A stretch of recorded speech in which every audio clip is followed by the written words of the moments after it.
आपको बताऊंगा कि जो डॉट प्रोडक्ट होता है उसकी प्रॉपर्टीज क्या क्या होती हैं। देखो, सब डॉट प्रोडक्ट होता है वो होता है A dot B equal to mod of A mod of B cos theta है। ए और बी क्या है? ए और बी है यहाँ पर magnitude of A and magnitude of B, और theta is the angle between A and B. तो इनकी जो प्रॉपर्टीज होती है, देखो ध्यान से समझो। A dot B equal to B dot A, जिसको हम कहते हैं कम्यूटेटिव प्रॉपर्टी, यानी कम्यूटेटिव प्रॉपर्टी को फॉलो करता है। नंबर 2 डिस्ट्रीब्यूटिव प्रॉपर्टी, यानी A dot B plus C. ध्यान है, डॉट है तो डॉट ही यूज करते हैं, क्रॉस का यूज नहीं करते। तो इसको हम कैसे लिख सकते हैं? A dot B plus A dot C. तो ये होती है हमारी डिस्ट्रीब्यूटिव प्रॉपर्टी।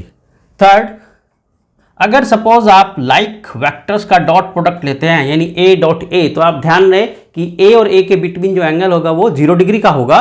तो इसीलिए ये कितना आ जाएगा आपके पास? ए स्क्वायर।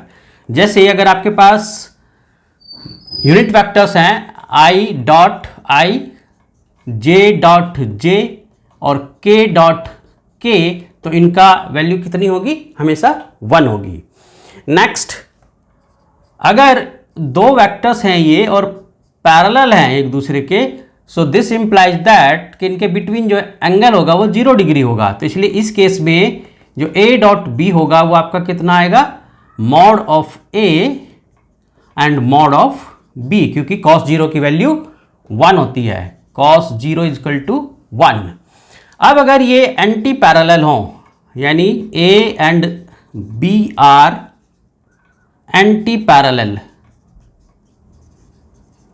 तो एंटी पैरेलल होने का मतलब है कि थीटा 180 डिग्री। तो उस केस में जो ए डॉट बी होगा वो आएगा आपके पास minus mod of A and mod of B का प्रोडक्ट। अब अगर ये परपेंडिकुलर होते हैं, if A is perpendicular to B, तो उस केस में कितना आएगा? A dot B is equal to 0 because cos 90 is equal to 0।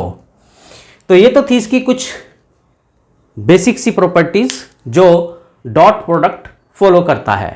तो आई होप कि आपको ये क्लियर हो गई होंगी।